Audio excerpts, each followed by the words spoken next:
You feel it, don't you? That deep, gnawing emptiness, even when your life is full. You're not depressed, you're disoriented. You're not sad, you're starved for meaning.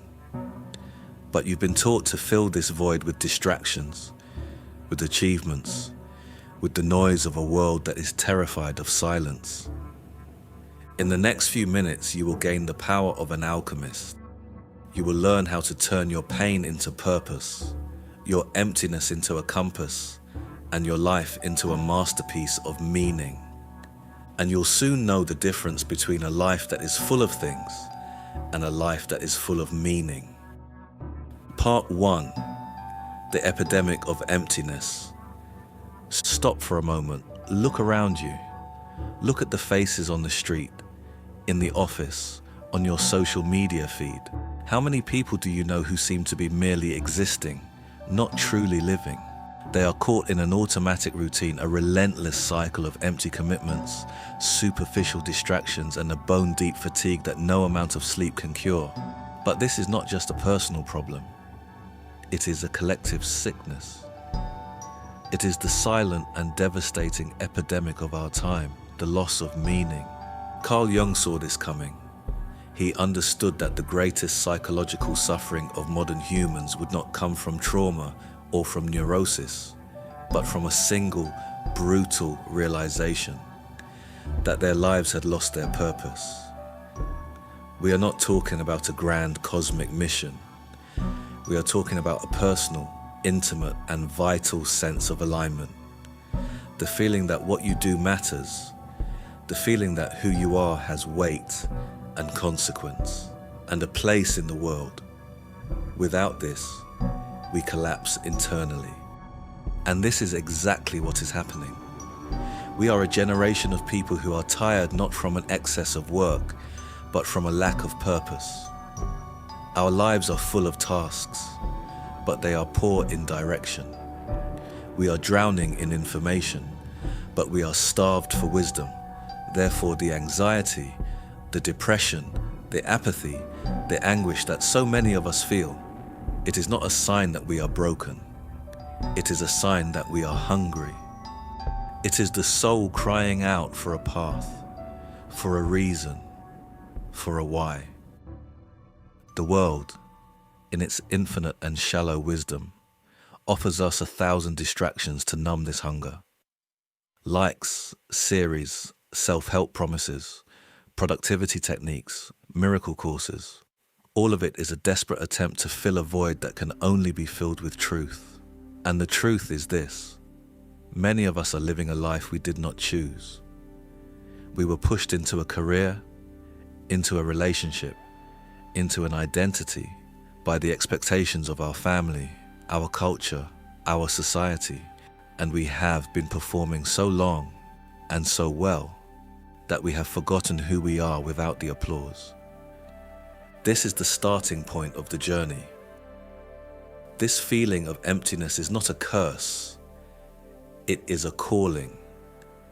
It is the soul's invitation to stop looking for meaning outside of yourself and to start the courageous and terrifying work of building it from within. Part 2. The path of the individual. Your journey to wholeness. So, how do you answer this call? How do you begin to build a life of meaning? Jung gave us a name for this journey: individuation. This is not cheap self-help. It is not about living your best life or manifesting abundance. It is the brutal, intense, and profound process of becoming a whole and undivided human being. It is the path to psychic wholeness, where you stop being a reflection of the external world and start becoming an expression of your own deep soul. This process is not comfortable. It requires you to confront everything that you have repressed, ignored, and denied within yourself. It begins when you decide to stop running from the parts of you that you have been taught to hate and to start integrating them. The first and most crucial step is the encounter with the shadow. The shadow is everything you have learned to hide. Your anger, your envy, your shame, your impulses. It is your dark side, but it is also the source of your greatest power, your authenticity, and your vital energy. Jung famously said, "One does not become enlightened by imagining figures of light, but by making the darkness conscious." Looking inside means facing your shadow without masks, without excuses, without moralism. Why is this so important? Because an ignored shadow controls you. It projects itself onto others, making you see your own disowned darkness in your boss, your partner, your political enemies. It sabotages your best efforts, creating patterns of self-destruction that you cannot understand. Therefore, the goal is not to destroy the shadow, but to integrate it, to bring its raw and powerful and creative energy into your conscious life. It is only possible to live a true life when you stop fighting against yourself and start reconciling with everything that inhabits you. Individuation is the reconstruction of this inner unity. It is the reconnection with the self, which Jung saw as the regulating center of the psyche, the living wholeness that you are in potential. And here lies the great irony. While the world tells you that you need to improve, Jung tells you that you need to become whole, not perfect, but real, not fitting in, but free. The healing you seek is not in fitting better into the world, but in aligning your inner world with the truth of your being. This process can be lonely, it can be arduous, but it is also the only one that offers real meaning to existence. Because when you start living from your center, everything changes.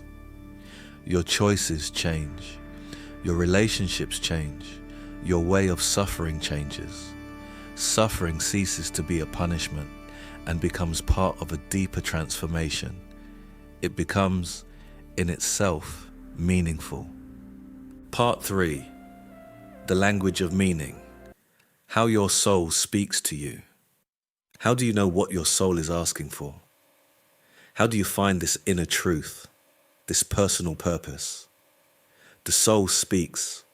It speaks all the time. It just doesn't use words. It uses symbols, images, stories.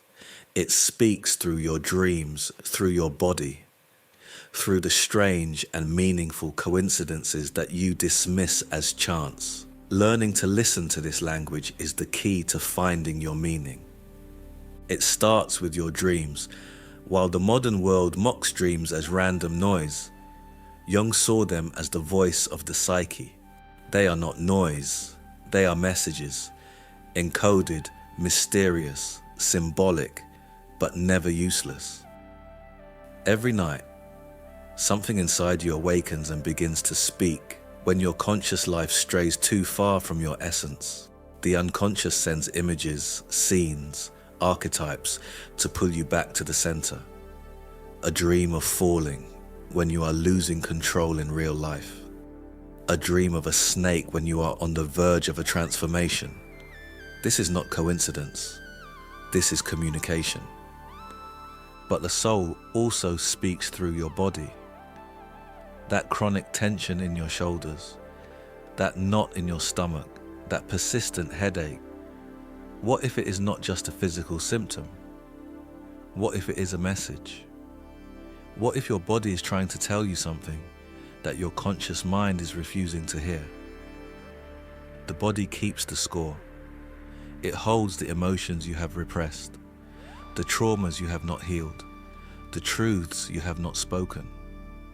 Learning to listen to the wisdom of your body is a form of soul retrieval. It is a way of coming home to yourself. And then there are the synchronicities, those strange and meaningful coincidences that feel like a wink from the universe. You are thinking of an old friend, and they suddenly call you.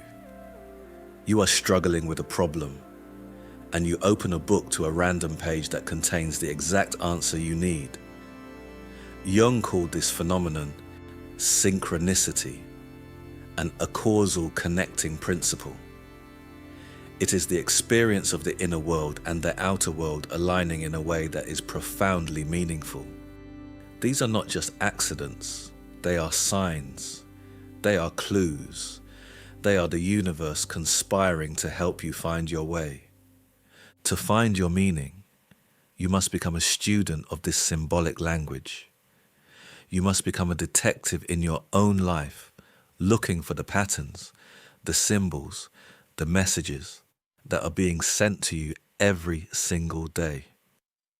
You must start to ask yourself, what is my soul trying to tell me? What is the deeper meaning of this event, of this feeling, of this dream? This is not a rational, linear process. It is an intuitive and creative and deeply personal one. It is the art of listening to the whispers of your own wise and wild and beautiful soul. Part 4. Forging your own meaning. The Alchemist's Handbook. Finding your meaning is not a passive process of discovery. It is an active process of creation. You do not find your purpose. You build it. You forge it in the fire of your own lived experience.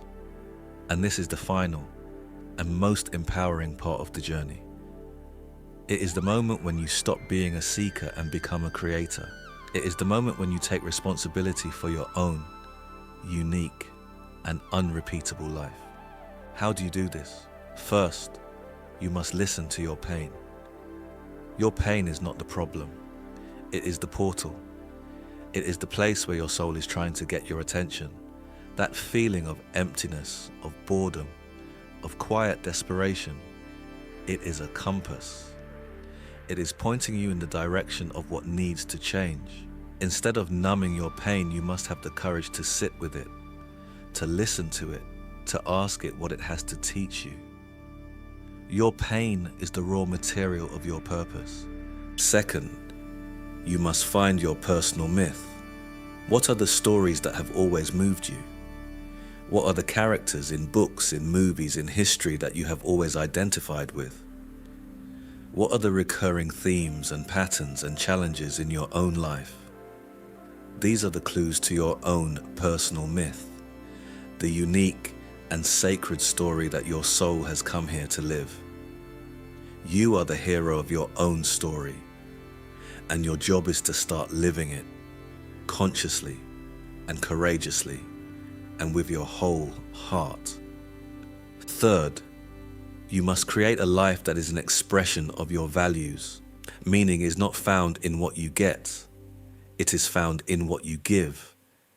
It is found in the contribution you make, in the service you offer, in the love you create. You must ask yourself, what do I value more than anything else? What is the change I want to see in the world? What is the gift that I, and only I, can bring? And then, you must start to build your life around those answers. You must make your life a living, breathing, and beautiful expression of your own deepest truth. This is the work of a lifetime. It is the work of becoming an alchemist of your own soul. It is the work of taking the lead of your own ordinary and imperfect life and turning it into gold. It is the work of becoming a person who is not just successful, but who is significant. A person who is not just happy, but who is whole. A person who is not just living, but who is finally and completely and magnificently alive. And that, my friend, is a life that is not just meaningful. It is a masterpiece. Let's be clear. This is not a quick fix. This is not a 5-step program. This is not a weekend workshop. This is a lifelong journey. A journey that will require you to be patient, to be courageous, and to be willing to sit with the discomfort, the uncertainty, and the chaos of your own inner transformation. There will be moments when you will feel like you are going crazy. There will be moments when you will want to give up, to go back to the comfortable, familiar prison of your old life. And in those moments, you must remember this. The discomfort you are feeling is not a sign that you are doing something wrong. It is a sign that you are doing something right. It is a sign that you are waking up. And as you continue on this path, you will start to notice a profound shift, not just in how you see yourself, but in how you experience the world. The world will start to feel more alive, more meaningful, more magical. You will start to see synchronicities, meaningful coincidences that feel like messages from the universe. You will start to feel a sense of connection, not just to yourself, but to all of life. And you will start to realize that you are not just a separate, isolated individual, but that you are a part of a much larger and much more mysterious whole. This is the gift of living a life of meaning. This is the gift of individuation. It is the gift of becoming a person who is not just surviving, but who is truly and deeply and magnificently alive. A person who is not just playing a role, but who is living their own unique and sacred purpose. And that, my friend, is the greatest adventure of all. Fourth, you must embrace the process of becoming. Meaning is not a destination. It is a direction. It is not something you achieve once and for all. It is something you create again and again in every moment of your life. You are not trying to become a finished product. You are trying to become a living and evolving and ever unfolding work of art. And this requires you to let go of the need for certainty, for control, for perfection. It requires you to embrace the mystery, the chaos, and the beauty of your own human journey. Jung understood that the process of individuation is never complete. It is a spiral, a dance, a conversation between your conscious and your unconscious, between your ego and yourself, that continues for your entire life. And every crisis, every loss, every moment of darkness is an invitation to go deeper, to integrate more, to become more whole. This is not a path for the faint of heart, but it is the only path that will ever lead you to true freedom, to true power, and to a life of deep and abiding and authentic meaning. Fifth, you must find your tribe. You cannot do this alone. You need people who see you, who understand you, who are on the same path. People who will not judge you for your darkness, but who will help you integrate it. People who will not try to fix you, but who will sit with you in your pain. People who will celebrate your victories and who will hold you accountable to your own deepest truth. This is not about finding a guru or a savior or a perfect community. It is about finding a few rare and precious souls who are committed to the same journey of becoming whole. And when you find them, you will know, because you will feel seen and understood and loved in a way that you have never felt before. And finally, you must make your life a ritual. A ritual is a way of making the ordinary sacred. It is a way of infusing your everyday life with intention, with meaning, with beauty.